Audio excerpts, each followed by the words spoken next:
Hello everyone guys, एक बार फिर से आपका स्वागत है डब्ल्यू एस क्यूब टेक के यूट्यूब चैनल पे और हमारी वीडियो एडिटिंग सीरीज में। तो आज के इस वीडियो में हम बात करने वाले हैं हमारे टूल बार के बारे में। तो पिछले वीडियो में हमने समझा था कि सीक्वेंसेस और टाइमलाइंस क्या होती है। इस वीडियो में हम देखेंगे कि हम सीक्वेंस और टाइमलाइन के अंदर मल्टीपल एडिट्स कैसे कर सकते हैं, अलग अलग तरीके के एडिट्स कैसे कर सकते हैं। तो हमारे टूल बार की मदद से हम हमारी टाइमलाइन के अंदर मल्टीपल एडिट्स कर सकते हैं, मल्टीपल तरीके से एडिट्स कर सकते हैं। हमारी टाइमलाइन को हम प्रॉपर तरीके से यूज कर सकते हैं हमारे टूल बार की मदद से। तो आइए हम देख लेते हैं हमारे टूल बार के अंदर कौन कौन से टूल्स हम यूज करने वाले हैं। तो सबसे पहले हमारे पास जो आ जाता है वो है सिलेक्शन टूल। तो अगर आप टूल बार में किसी भी टूल के ऊपर होवर करेंगे तो आपको उस टूल का नाम भी पता चल जाएगा और साथ ही साथ उसका शॉर्टकट भी पता चल जाएगा। जैसे सिलेक्शन टूल का शॉर्टकट है वी। यहाँ पे आप देख पा रहे हैं सिलेक्शन टूल और ब्रैकेट में लिखा हुआ आ रहा है इसका शॉर्टकट।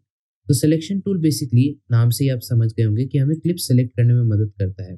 जैसे मुझे किसी भी क्लिप को सेलेक्ट करना है, मैं उस पर क्लिक करूंगा और वो क्लिप सेलेक्ट हो जाएगी। सिलेक्शन टूल का एक और पर्पस है, सिलेक्शन टूल हमें किसी भी क्लिप की ड्यूरेशन चेंज करने की अपॉर्चुनिटी देता है। उसका फंक्शन ये भी है कि हम उसकी मदद से किसी भी क्लिप की ड्यूरेशन चेंज कर सकते हैं। तो जैसे ये वाली क्लिप है मेरी, यहाँ पे मुझे इसकी ड्यूरेशन चेंज करनी है। तो मैं अपने कर्सर को इस क्लिप के एंड पे लेके जाऊंगा और मेरे कर्सर का आइकन, जैसे कि आप देख पा रहे हैं, चेंज होगा। तो अगर मैं माउस के बटन को होल्ड करके ड्रैग करूं किसी भी डायरेक्शन में तो इसकी क्लिप की ड्यूरेशन चेंज होगी। आप जैसे कि यहाँ पे देख पा रहे हैं कि क्लिप की ड्यूरेशन यहाँ पे लिखी हुई आ रही है कि क्लिप की कितनी ड्यूरेशन ऐड होगी और कितनी ड्यूरेशन अगर रिड्यूस हो रही है तो रिड्यूस होगी। तो अगर मैं इस क्लिप को एक्सटेंड करूँ यहाँ पे और अपने लेफ्ट माउस बटन को रिलीज करूँ तो इस क्लिप की ड्यूरेशन यहाँ पे बढ़ जाएगी। तो सिलेक्शन टूल से हम क्लिप्स को सेलेक्ट कर सकते हैं और उनकी ड्यूरेशन भी चेंज कर सकते हैं। नेक्स्ट जो हमारी लिस्ट में आता है वो है ट्रैक सिलेक्शन टूल। तो सबसे पहले जो छोटे से एरोज आपको कुछ टूल्स के नीचे दिखाई दे रहे हैं और कुछ टूल्स के नीचे दिखाई नहीं दे रहे हैं, ये एरोज बेसिकली डिनोट करते हैं टूल ग्रुप्स। तो एक tool group multiple tools contain करता है और इन टूल ग्रुप्स को एक्सेस करने के लिए आपको बस अपने माउस बटन को क्लिक करना है और उसे होल्ड करे रखना है। जब भी आप अपने लेफ्ट माउस बटन को क्लिक करके होल्ड करे रखेंगे तो ऐसा एक मेन्यू खुल जाएगा जो टूल ग्रुप्स के सारे टूल्स लिस्ट कर देगा आपके सामने। तो यहाँ पे हमारे पास है ट्रैक सेलेक्ट फॉरवर्ड टूल और ट्रैक सेलेक्ट बैकवर्ड टूल। तो यहाँ पे हम ट्रैक सेलेक्ट फॉरवर्ड टूल समझ लेते हैं पहले। तो track select forward tool basically क्या है, अगर मुझे मेरे वीडियो को यहाँ तक ही रखना है, सिर्फ फ्रंट वॉक डॉट MP4 पे ही खत्म करना है और मुझे ये वाला सेक्शन बिल्कुल भी नहीं चाहिए, तो एक तरीका तो है कि मैं इन्हें इंडिविजुअली सेलेक्ट टूल से सेलेक्ट करके डिलीट करूँ, या फिर मैं एक सिलेक्शन टूल से एक सिलेक्शन एरिया ड्रॉ करूं फिर उसके बाद इन्हें डिलीट करूं। लेकिन ट्रैक सेलेक्ट टूल की मदद से क्या हो जाता है, यहाँ पे तो छोटी सी क्लिप्स हैं लेकिन इधर तो मेरे पास 3 क्लिप्स हैं तो इतना कोई फर्क नहीं पड़ता। लेकिन काफी बार मेरे प्रोजेक्ट्स में काफी सारे क्लिप्स होंगे, मल्टीपल ट्रैक्स होंगे, तो उसके चलते हुए ये टूल काफी हैंडी रहता है। तो मैं क्या करूंगा, इस टूल को यहाँ पे लेके आऊंगा। तो जिस भी क्लिप के ऊपर ये टूल रहेगा वो वाली क्लिप और उसके बाद में आने वाली सारी क्लिप्स सेलेक्ट हो जाएंगी। जैसे ही मैं यहाँ पे क्लिक करूंगा तो आप देखेंगे कि मेरी lookback.mp4 और इसके बाद में आने वाली सारी क्लिप्स यहाँ पे सेलेक्ट हो गई हैं। अब मैं चाहूँ तो इनको इजीली मॉडिफाई कर सकता हूँ, डिलीट कर सकता हूँ, रिमूव कर सकता हूँ। नेक्स्ट चीज जो हमारे ट्रैक सिलेक्शन फॉरवर्ड टूल में आती है वो है कि हमें इंडिविजुअल ट्रैक्स के अंदर क्लिप सेलेक्ट करनी हो तो वो हम कैसे करेंगे। तो जैसे कि मेरा एम यहाँ पे है कि V2 ट्रैक के अंदर मुझे अपनी सारी क्लिप्स को सिलेक्ट करना और V2 ट्रैक के अलावा मुझे दूसरे ट्रैक्स की क्लिप को सिलेक्ट नहीं करना है। तो मैं क्या करूंगा, मैं शिफ्ट होल्ड करे रखूंगा। आप यहाँ पे देखेंगे कि आपका कर्सर चेंज होगा। जैसे ही मैंने शिफ्ट को प्रेस किया, यहाँ पे मेरा कर्सर चेंज हुआ और जैसे ही मेरा कर्सर चेंज हुआ तो मैं ट्रैक की जो ये 2 लाइन्स है, जो 2 लाइन्स होती है ट्रैक की, इनके बीच में लाके मैं अपने माउस बटन को क्लिक करूंगा, लेफ्ट माउस बटन को क्लिक करूंगा। तो जैसे ही मैंने क्लिक किया तो सिर्फ इसी ट्रैक की क्लिप सेलेक्ट हुई और किसी भी ट्रैक की क्लिप सेलेक्ट नहीं हुई। तो ये था इंडिविजुअल ट्रैक्स के अंदर मल्टीपल क्लिप्स को सेलेक्ट करने का एक तरीका। सेम चीज हम बात करें फॉरवर्ड सिलेक्शन टूल के साथ साथ एक आ जाता है हमारे पास ट्रैक सेलेक्ट बैकवर्ड टूल। तो ट्रैक सेलेक्ट बैकवर्ड टूल्स क्या करता है, जैसे कि ट्रैक सेलेक्ट फॉरवर्ड टूल एक स्पेसिफाइड क्लिप के बाद की सारी की क्लिप्स को सेलेक्ट कर लेता है, वैसे ही ट्रैक सेलेक्ट बैकवर्ड टूल एक स्पेसिफिक क्लिप के पीछे की सारी क्लिप्स को सेलेक्ट कर लेता है। तो जैसे कि मैं चाहता हूं कि मेरे को अपना वीडियो lookback.mp4 से शुरू करना है और frontwalk.mp4 से नहीं करना है, तो मैं यहाँ पे frontwalk.mp4 पे आऊंगा और यहाँ पे क्लिक करूंगा। तो यहाँ पे जो मैं अपने कर्सर को लाके क्लिक करता हूँ तो frontwalk.mp4 और उसके पीछे की सारी क्लिप्स यहाँ पे सेलेक्ट हो जाएंगी और फिर मैं इन्हें डिलीट कर सकता हूँ आसानी से। जैसे कि मुझे V2 ट्रैक के अंदर सारी क्लिप्स को सेलेक्ट करना है, तो मैं यहाँ पे क्या करूंगा कि मैं V2 वाले ट्रैक पे आऊंगा, शिफ्ट को होल्ड करूंगा और यहाँ पे क्लिक करूंगा। तो जैसे मैं क्लिक करता हूँ तो V2 के अंदर जितनी भी मेरी क्लिप्स हैं, V2 ट्रैक के अंदर जितनी भी मेरी क्लिप्स हैं, वो सारी की सारी सेलेक्ट हो जाएंगी। फिर मैं इन्हें इजीली डिलीट कर सकता हूँ, रिमूव कर सकता हूँ, मॉडिफाई कर सकता हूँ। तो ये थे हमारे ट्रैक सेलेक्ट फॉरवर्ड टूल और ट्रैक सेलेक्ट बैकवर्ड टूल। इनके शॉर्टकट्स यहाँ पे दिख रहे होंगे आपको, ए और शिफ्ट ए। तो नेक्स्ट हमारे पास आ जाता है रिपल एडिट टूल। तो काफ़ी लोगों को मैंने देखा है कि वो लोग रिपल एडिट टूल का यूज़ नहीं लेते हैं और उनको रिपल एडिट टूल कंफ्यूजिंग लगता है।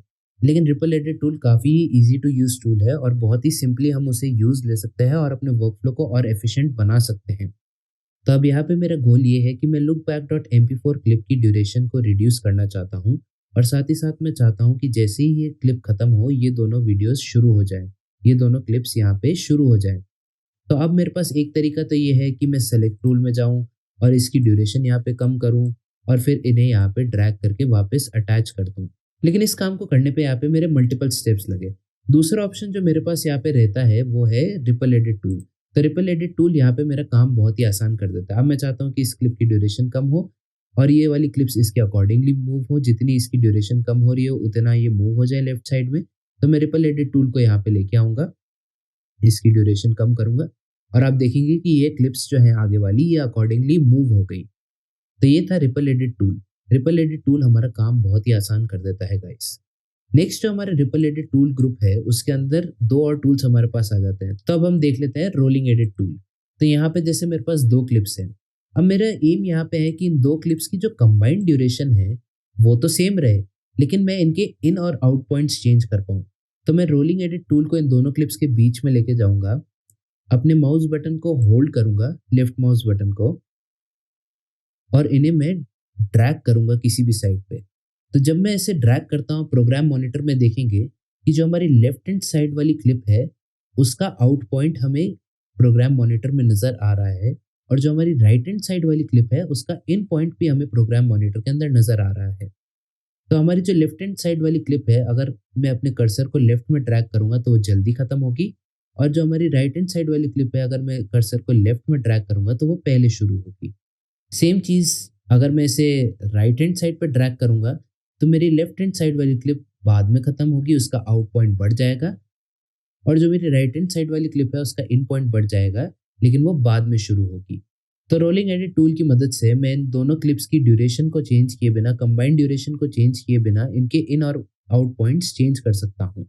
नेक्स्ट टूल जो हमारी लिस्ट में आ जाता है गाइज वो है हमारा रेट स्ट्रेच टूल। तो rate stretch tool basically guys हमें किसी भी क्लिप की स्पीड ड्यूरेशन चेंज करने की अपॉर्चुनिटी देता है बिना उस क्लिप के इन और आउट पॉइंट्स को चेंज किए। तो अगर मैं चाहता हूँ कि मेरी steer.mp4 की स्पीड थोड़ी सी फास्ट हो जाए तो मैं रेट स्ट्रेच टूल को यहाँ पे लेके आऊँगा अपनी क्लिप के एंड पे और इसे ड्रैग करूँगा लेफ्ट हैंड साइड पे। तो यहाँ पे आप देखेंगे कि एक नंबर अपीयर हो गया 129.29%। तो क्लिप्स जब अपनी डिफ़ॉल्ट स्पीड पे चलती हैं, जिस स्पीड पे वो रिकॉर्ड की गई थी, तो वो रहती है 100% पे, लेकिन अब हमने इसकी स्पीड बढ़ा दी है तो ये 129% पे चलने वाली है। तो अगर मैं इसे प्ले करता हूँ तो आप देखेंगे कि इसकी स्पीड फास्ट हो गई है। सिमिलरली अगर मैं इसको बढ़ाना चाहता हूँ, इसकी स्पीड को स्लो करना चाहता हूँ, तो मैं आउटवर्ड्स ड्रैग करूँगा और यहाँ पे आप देखेंगे कि इसकी स्पीड नॉर्मल हो गई है यहाँ पे। तो नेक्स्ट टूल जो हमारी लिस्ट में आ जाता है गाइज वो है हमारा रेजर टूल। तो पुराने ज़माने में जब सिनेमा को सेल्यूलॉइड पे खींचा जाता था, फिल्म पे खींचा जाता था, तब उसकी एडिटिंग के लिए दो मेजर टूल्स होते थे। तो हमें किसी भी सेल्यूलॉइड पे या फिर फिल्म पे कट लगाना होता था तो या तो हम सीजर्स का यूज़ लेते थे या तो हम रेजर्स का यूज़ लेते थे और उन्हें ज्वाइन करने के लिए हम फिल्म सीमेंट का यूज़ लेते थे या फिर फिल्म टेप का यूज़ किया जाता था। अब मेरी इच्छा है कि मैं इस क्लिप को कट करना चाहता हूँ, तो जैसे ही इस क्लिप पे मैं होवर करूंगा रेजर टूल के साथ तो आपको एक छोटी सी ब्लू कलर की लाइन दिख रही होगी। साथ ही साथ आपको टाइम रूलर के अंदर मेरा कर्सर जहाँ पे भी रहता है वहाँ पे एक लाइन दिख रही होगी। तब मैं यहाँ पे कट लगाना चाहता हूँ, मैं चाहता हूँ कि मेरा कट यहाँ पे लगे, तो मैं यहाँ पे अपने रेजर टूल को लाके अपने लेफ्ट माउस बटन को क्लिक कर दूंगा और यहाँ पे मेरा एक कट लग गया। सिमिलरली अगर मैं यहाँ पे कट लगाना चाहता हूँ तो मैं अपने माउस को यहाँ पे लेके आऊँगा, अपने कर्सर को यहाँ पे लेके आऊँगा और लेफ्ट माउस बटन को क्लिक करूँगा और यहाँ पे मेरा कट लग जाएगा। अगर मैं एक प्रिसाइज पोजीशन पे हूँ, मान लो कि मैं इस फ्रेम पे हूँ और मुझे एग्जैक्ट इस फ्रेम पे कट लगाना है, तो मैं क्या करूँगा, मैं अपने प्लेहेड के पास अपने कर्सर को लेके आऊँगा और आप देखेंगे कि मेरे टाइम रूलर के एरिया में एक वाइट कलर का ग्रे कलर का आइकन यहाँ पे आएगा और साथ ही साथ यहाँ पे भी आएगा। तो वो ग्रे कलर का आइकन क्या सजेस्ट करता है कि हमारे प्लेहेड जहाँ पे हैं वहाँ पे ही हमारा कट लगने वाला है। तो यहाँ पे जैसे ही मैं लेफ्ट माउस बटन को क्लिक करूंगा, मेरे प्ले हेड वाले एरिया में जहाँ मेरा प्ले हेड था, जहाँ मेरा CTI था, वहाँ पे कट लग जाएगा। तो ये था रेजर टूल गाइज, जिसकी मदद से हम कट लगा सकते हैं। तो अगला टूल जो हमारी लिस्ट में आता है गाइज, वो है हमारा यहाँ पे स्लिप टूल। तो स्लिप टूल बेसिकली क्या करता है, अगर मैं चाहता हूँ जैसे कि ये क्लिप मेरी 4 सेकेंड्स की है और मैं चाहता हूँ कि मैं इसके इन और आउट पॉइंट्स चेंज करूँ, लेकिन मुझे इसकी ड्यूरेशन जो है उससे सेम ही रखना है। तो मैं स्लिप टूल को यहाँ पे लेके आऊँगा और यहाँ पे अपने लेफ्ट माउस बटन को क्लिक करूंगा, होल्ड करे रखूंगा और मैं इसे ड्रैग करूंगा इधर साइड्स पे। तो जैसे मेरा प्रोग्राम मॉनिटर आपको यहाँ पे नजर आ रहा होगा, प्रोग्राम मॉनिटर के अंदर हमें क्लिप के इन पॉइंट और आउट पॉइंट दोनों नजर आ रहे हैं। तो लेफ्ट हैंड साइड पे अगेन हमारा इन पॉइंट है और राइट हैंड साइड पे हमारा अगेन आउट पॉइंट है। तो अगर मैं चाहता हूँ कि ये क्लिप एकदम बिगिनिंग से शुरू होए, 0 सेकेंड से शुरू होए, तो मैं अपने कर्सर को राइट हैंड साइड पर ड्रैग करूंगा और मेरा इन पॉइंट 0 सेकेंड्स पे आ जाएगा। लेकिन मैं चाहता हूँ कि इस क्लिप का एंडिंग पॉइंट इंक्लूड रहे और मुझे स्टार्टिंग से कोई मतलब नहीं है और मेरे को ड्यूरेशन सेम रखनी है। तो मैं अपने कर्सर को लेफ्ट हैंड साइड पर ड्रैग करूंगा और यहाँ पे मेरा आउट पॉइंट आ जाएगा। तो यहाँ पे आप देख रहे हैं कि इन पॉइंट और आउट पॉइंट हम चेंज कर सकते हैं बिना क्लिप की ड्यूरेशन को चेंज किए। तो अगर हम इस एडिट को सिलेक्शन टूल की मदद से करने जाते हैं तो हमारा काम काफ़ी डिफिकल्ट हो जाता है। तो इसीलिए स्लिप टूल काफ़ी हैंडी रहता है, काफ़ी यूजफुल रहता है इन सिनेरियोज में। इसकी मदद से हम इन और आउट पॉइंट्स को तो चेंज कर पाते हैं और हमारी क्लिप की ड्यूरेशन भी सेम रह जाती है। तो स्लिप टूल ग्रुप में अगला जो हमारा टूल यहाँ पे आ जाता है वो है स्लाइड टूल। तो काफ़ी लोगों को स्लाइड टूल भी बहुत ही ज़्यादा कंफ्यूजिंग लगता है, उन्हें समझ में नहीं आता कि स्लाइड टूल आखिर काम कैसे करता है। तो स्लाइड टूल एक इंडिविजुअल क्लिप पे काम नहीं करता, स्लाइड टूल काफ़ी ही इंटरेस्टिंग टूल है गाइस। तो जैसे कि यहाँ पे आप देख रहे हैं, लेफ्ट हैंड साइड पे मेरे एक क्लिप है फ्रंट वॉक डॉट MP4 के और राइट हैंड साइड पे भी एक क्लिप है। तो अब मेरा एम ये है कि मेरी फ्रंट वॉक डॉट MP4 है, इसकी ड्यूरेशन सेम रहे। मैं नहीं चाहता कि इसकी ड्यूरेशन में कुछ चेंज आए। लेकिन जो मेरी लेफ्ट हैंड साइड वाली क्लिप है, मैं चाहता हूँ कि इसकी ड्यूरेशन कम हो जाए, उसका आउट पॉइंट पहले आ जाए, उसका आउट पॉइंट कम हो जाए। और मेरी राइट हैंड साइड वाली जो क्लिप है, मैं चाहता हूँ कि इसका इन पॉइंट पहले आ जाए, उसका इन पॉइंट कम हो जाए। यानी कि मैं चाहता हूँ कि मेरी जो स्टेयर डॉट MP4 है वो पहले खत्म हो जाए और लुक बैक डॉट MP4 है वो पहले शुरू हो जाए। तो मैं फ्रंट वॉक डॉट MP4 पे आऊँगा और मैं अपने माउस बटन को क्लिक करूँगा और किसी भी एरिया में ड्रैग करूँगा। तो अगर मेरा एम ये है कि स्टेयर डॉट MP4 की मेरे को साइज रिड्यूस करनी है, तो मैं अपने कर्सर को लेफ्ट हैंड साइड पे ड्रैग करूँगा। तो आप यहाँ पे देख रहे होंगे, आपको ग्रीन मार्कर्स यहाँ पे दिख रहे हैं। तो ये ग्रीन मार्कर्स बेसिकली इंडिकेट करते हैं कि स्टेयर डॉट MP4 कहाँ पे शुरू होगी, कहाँ पे खत्म होगी, फ्रंट वॉक डॉट MP4 हमारी कहाँ पे रहेगी और लुक बैक डॉट MP4 कहाँ पे शुरू होगी और कहाँ पे खत्म होगी। साथ ही साथ आपको प्रोग्राम मॉनिटर के अंदर भी देखने को मिल जाता है। तो यहाँ पे जो हमारी लेफ्ट हैंड साइड वाला एरिया है, वो हमें बता रहा है कि हमारे स्टेयर डॉट MP4 का आउट पॉइंट क्या रहेगा। और अगेन हमारा राइट हैंड साइड वाला जो एरिया है, वो हमें बता रहा है लुक बैक डॉट MP4 का इन पॉइंट क्या रहेगा। तो जैसे जैसे मैं यहाँ चेंजेस करता हूँ, हमारे प्रोग्राम मॉनिटर के अंदर हमें चेंज ड्यूरेशन यहाँ पे देखने को मिल जाती है। तो जैसे कि यहाँ पे मैंने चेंज किया, इन तीनों की कंबाइंड ड्यूरेशन तो सेम रही, लेकिन हमारी स्टेयर डॉट MP4 की जो लेंथ है, जो उसकी इंडिविजुअल ड्यूरेशन है, वो कम हो गई और हमारी लुक बैक डॉट MP4 की इंडिविजुअल ड्यूरेशन बढ़ गई। तो ये था गाइस स्लाइड टूल। मुझे पता है आप लोगों को ये टूल थोड़ा सा कंफ्यूजिंग लग सकता है, लेकिन आप जैसे जैसे इस टूल को यूज करेंगे, आपको ये टूल काफी हेल्पफुल नजर आएगा। आपके वर्कफ्लो में आप इस टूल को बिठा पाएंगे। तो अगला टूल जो गाइस हमारी लिस्ट में आ जाता है वो है पेन टूल। तो पेन टूल, अगर आप फोटोशॉप से फेमिलियर हैं तो आपको बहुत ही अच्छी तरीके से पता होगा। पेन टूल बेसिकली हमें शेप्स क्रिएट करने की अपॉर्चुनिटी देता है, उसका फंक्शन है शेप्स क्रिएट करना। तो अगर मैं अपने प्रोग्राम मॉनिटर के ऊपर इस टूल को लेके जाऊं और अपने लेफ्ट माउस बटन को क्लिक करूं, तो यहाँ पे एक ब्लू डॉट आ जाता है। अगर मैं यहाँ पे क्लिक करूं तो आप देखेंगे एक और ब्लू डॉट क्रिएट हो जाता है, लेकिन उसके बीच में एक लाइन भी क्रिएट हो जाती है। अगर मैं यहाँ पे क्लिक करूँ, यहाँ पे क्लिक करूँ, यहाँ पे क्लिक करूँ, यहाँ पे क्लिक करूँ, यहाँ पे क्लिक करूँ, तो आप देख रहे हैं कि हर बार एक नया डॉट क्रिएट हो रहा है और लाइन्स उन्हें कनेक्ट कर रही है और यहाँ पे एक नया शेप बन रहा है। तो आप देखेंगे जैसे ही यहाँ पे एक पॉइंट क्रिएट हुआ, यहाँ पे एक नई ग्राफिक लेयर आ जाती है और साथ ही साथ उसकी सेटिंग्स यहाँ पे अवेलेबल हो जाती है। तो इन ग्राफिक्स के बारे में आने वाले वीडियोस में मैं डिटेल में बताऊंगा कि आपको कैसे हम ग्राफिक्स का यूज ले सकते हैं मास्किंग के लिए और काफी अलग अलग चीजों के लिए। लेकिन अभी के लिए मैंने आपको एक बेसिक इंट्रोडक्शन दे दिया है पेन टूल से कि आखिर पेन टूल होता क्या है। तो इस टूल ग्रुप में जो नेक्स्ट चीज हमारे पास आती है वो है हमारा रेक्टेंगल टूल। तो जैसे कि आप लोग नाम से समझ ही गए होंगे, ये हमें बस एक रेक्टेंगल क्रिएट करने देता है। तो यहाँ पे मैंने एक रेक्टेंगल क्रिएट कर दिया इस टूल को। तो अगर आप कहीं पे भी रेक्टेंगल क्रिएट करना चाहते हैं, आपको बस अपने माउस बटन को लेके जाना है उस एरिया पे, उस कर्सर को जहाँ पे आप क्रिएट करना चाहते हैं वहाँ पे लेके जाना है और आपको लेफ्ट क्लिक होल्ड करना है और ड्रैग करना है जिस भी डायरेक्शन में आप रेक्टेंगल क्रिएट करना चाहते हैं। रेक्टेंगल को आप चेंज कर सकते हैं माउस कर्सर को मूव करके। नेक्स्ट चीज जो आ जाती है हमारा गाइस वो है एलिप्स टूल। तो एलिप्स टूल से बेसिकली आप एलिप्स क्रिएट कर सकते हैं। अगर आप शिफ्ट होल्ड करके रखेंगे यहाँ पे तो आप एक परफेक्ट सर्कल भी क्रिएट कर सकते हैं। तो ये था हमारा एलिप्स टूल गाइस। अगली चीज जो आ जाती है हमारा वो है हैंड टूल। तो हैंड टूल बेसिकली एक स्क्रब की तरह काम करता है। हम टाइमलाइन के अंदर स्क्रब कर सकते हैं हैंड टूल की मदद से। तो अगर मैं अपने लेफ्ट माउस बटन को क्लिक करके होल्ड करे रखूंगा और मैं कहीं पे भी ड्रैग करूंगा तो मैं अपनी टाइमलाइन को स्क्रब कर सकता हूँ, अपनी टाइमलाइन को मूव कर सकता हूँ। अगला जो इस टूल ग्रुप में आता है वो है हमारा जूम टूल। तो जूम टूल से आप समझ ही गए होंगे कि हम अपनी टाइमलाइन के अंदर हमारी क्लिप्स में जूम इन कर सकते हैं। हम अपनी टाइमलाइन का विजिबल एरिया या तो बढ़ा सकते हैं या तो घटा सकते हैं। तो अगर मैं सिंपली यहाँ पे क्लिक करता हूँ तो यहाँ पे मेरी टाइमलाइन वाइड हो जाएगी। मैं ज़्यादा डिटेल में देख पाऊंगा अपनी वेव फॉर्म्स को, ऑडियो के वेव फॉर्म्स को, चाहे वीडियो के अंदर के की फ्रेम्स को।